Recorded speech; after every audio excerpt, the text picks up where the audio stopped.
देखिए हम seat wise अगर जाएं तो चाहे हम बात कर ले राघोपुर की, हम बात कर ले महुआ की, हम बात कर ले छपरा की, हम बात कर ले मोकामा की, इन सीटों पर अगर हम चर्चा करने लगे तो सबसे ज्यादा निगाहें इसी बात पर थी कि मोकामा में क्या हो रहा है। सरोज जी, मोकामा में क्या होने जा रहा है? भाई दो भूमिहारों की टक्कर थी, एक घटना हो गई, क्या ये भूमिहार बटा कि नहीं बटा, क्या रिपोर्ट आपको मिली, क्या हो रहा है मोकामा में? अभी तक की जो खबरें हैं वो यही है कि अनंत सिंह वहां पर फंस गए।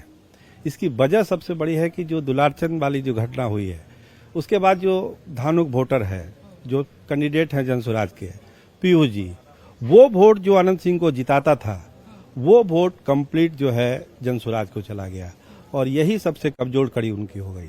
दूसरी बड़ी बात, एक लोकल प्रत्याशी, एक ऐसा प्रत्याशी जिसको लोगों को वहां का लगता है कि ये अनंत सिंह के खौफ से, आतंक से हमको बचा सकता है, सूरजभान, तो एक अट्रैक्शन वो भी था। और जो धानुक वोट माइनस हुआ है ये कहीं ना कहीं कमजोर कर रहा है अनंत सिंह को। और अभी तक की जो खबरें हैं, 3-4 बजे तक की खबरें जो हम लोग ले चुके हैं, हमको लगता है कि ज्यादा बढ़त जो है वो बीना सिंह को ही वहाँ पे है, बीना देवी को।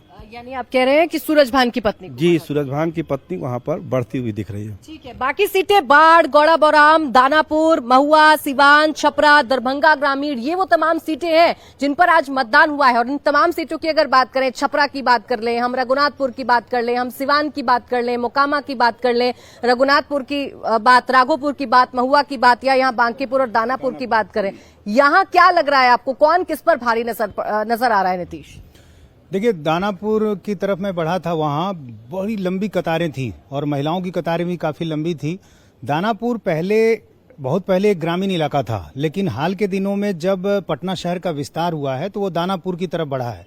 कई बड़े बड़े अपार्टमेंट्स बने हैं और वहाँ अलग अलग इलाकों के लोग आकर बसे हैं, तो दानापुर का एक बड़ा हिस्सा जो है वो शहरी आबादी का हो गया है। तो वहाँ रामकृपाल यादव हैं और रीतलाल यादव हैं, दोनों यादव जाति से हैं। रीतलाल सिटिंग एमएलए हैं, जेल में अभी है। वहाँ एक दियारा का इलाका भी है, दियारा के इलाके में भी यादवों की भरमार है।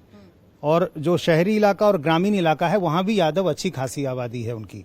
हम जहाँ पर थे, जिन बूथों पर गए, जो लोगों से मेरी बात हुई, जो हमें खबरें आ रही हैं, उसमें रामकृपाल यादव ने यादव वोटों में सेंधमारी की है। बट गया यादव वोट? तो यादव वोट बटा है। कई वोटरों ने मुझे कहा कि नहीं, हम रामकृपाल यादव हमारे लिए अच्छे हैं। तो यादव वोट यदि बटा, जो मुझे दिखा, और जो एनडीए का बेस वोट है, नॉन यादव ओबीसी है, उसके अलावा जो सवर्ण है, यदि आप इन सबों को जोड़ दें तो वैसी स्थिति में रामकृपाल यादव यहां भारी पड़ सकते हैं। हालांकि ये दानापुर की सीट रीतलाल यादव के लिए बड़ी मजबूत सीट मानी जाती है, लेकिन चूंकि यादव वोट यहां बटा है, इसलिए मुझे लगता है कि रामकृपाल यादव यहां मजबूत हो सकते हैं। और बाकी जगहों पर भी यदि आप देखें तो जो मोटे तौर पर एनडीए का जो एक सामाजिक समीकरण है, उसमें जो कॉम्बिनेशन है कमोबेश वो रहा है। थोड़ी जो उसमें सेंधमारी या कमी नजर आ रही है वो कुशवाहा में दिख रही है। कुशवाहा वोट ने लोकसभा में भी परेशान किया था एनडीए को। वहां एक घटनाक्रम हुआ था जो औरंगाबाद से शुरू हुआ, फिर उपेंद्र कुशवाहा से आगे बढ़ता हुआ शाहबाद में आया था। इस बार भी ऐसा लग रहा था कि शायद वो चीजें खत्म हुई हैं, लेकिन कहीं कहीं से जो खबरें आ रही हैं उसमें कुशवाहा वोट जो है वो आरजेडी की तरफ गया है। तो ऐसी स्थिति में ये नुकसान एनडीए के लिए है। तो वोटों के मार्जिन वाली जो बात है, वहां मुझे लगता है कि कम वोटों के मार्जिन का जो नतीजा होगा वो आपको ज्यादा देखने को। ऐसे हम अगर पारंपरिक वोट बैंक की बात करें तो राघोपुर में जब मैं घूम रही थी तो जितने भी यादवों से मेरी बात हुई, चाहे वो यादव महिला भी हैं, भोलानाथ जी, वो सब एक सुर में तेजस्वी यादव की बात कर रहे थे। और राघोपुर में एक और फैक्टर है जो बड़ा प्राइड के तौर पर वहां का वोटर ले रहा था कि हम सीएम चुन रहे हैं, हम तो सीएम चुन रहे हैं, इसलिए हम तो सिर्फ तेजस्वी यादव को चुनेंगे, या हम सिर्फ तेजस्वी यादव की बात करेंगे, हम बदलाव की बात करेंगे। तो ये जो यादव वोटर है ये राघोपुर में तो इंटैक्ट नजर आ रहा है, क्या बाकी सीटों पर भी इंटैक्ट रहा है? देखिए, जब से तेजस्वी को एज ए सीएम चेहरा घोषित किया गया है, यादव वोटर्स में एक एग्रेशन आया है। जो आप कह रहे हैं ना कि वोटों का परसेंटेज बढ़ रहा है, तो महिला वोटरों के साथ साथ यादव वोटरों में एक अलग तरह का एग्रेशन आया है। वो है कि हमको तेजस्वी को सीएम बनाना है। तो उसके लिए चाहे जो भी महागठबंधन के घटक दल हैं उन सभी को जिताने की कोशिश में वो लगे हुए हैं कि जितनी ज्यादा सीटों पर जीतेंगे तो तेजस्वी यादव की सरकार बनेगी। तो एक वो एग्रेशन की बात जो है यादवों में साफ साफ दिख रहा है। जैसे अभी बात हो रही थी नीतीश जी से कि दानापुर सीट की, तो दानापुर में ऐसा नहीं है कि रीतलाल यादव पहले से हैं, अभी जेल में हैं तो कमजोर पड़ रहे हैं। आप देखिए कि लास्ट के दौर में न सिर्फ तेज प्रताप गए बल्कि लालू यादव खुद उनके रोड शो में शामिल हुए हैं।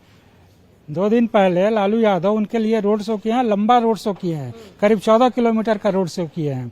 और लालू यादव पहली बार इस चुनाव में सामने आए थे, किसी भी उम्मीदवार के लिए पहली बार सामने आए थे और लोगों से उनके लिए वोट मांगे थे।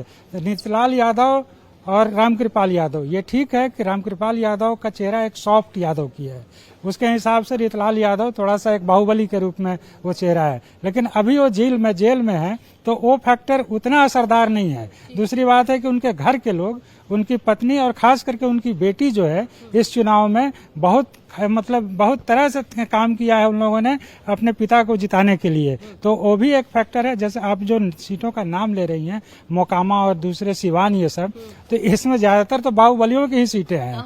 अब फतुआ में ही देख लीजिए, रूपा कुमारी है, उनके पति टुनटुन यादव चर्चित व्यक्ति हैं।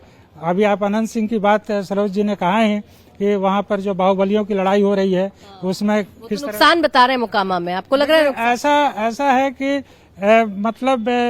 जैसे यादव जो हैं, यादव चूंकि मारा गया एक प्रत्याशी का समर्थक जो था दुलारचंद यादव, जो उनके पीयूष प्रियदर्शी जनसुराज के उम्मीदवार के समर्थक थे, तो यादव जो मारे गए उसकी वजह से यादव इंटैक्ट हुआ है और उसका वोट जो है वो दूसरे तरफ जा रहा है।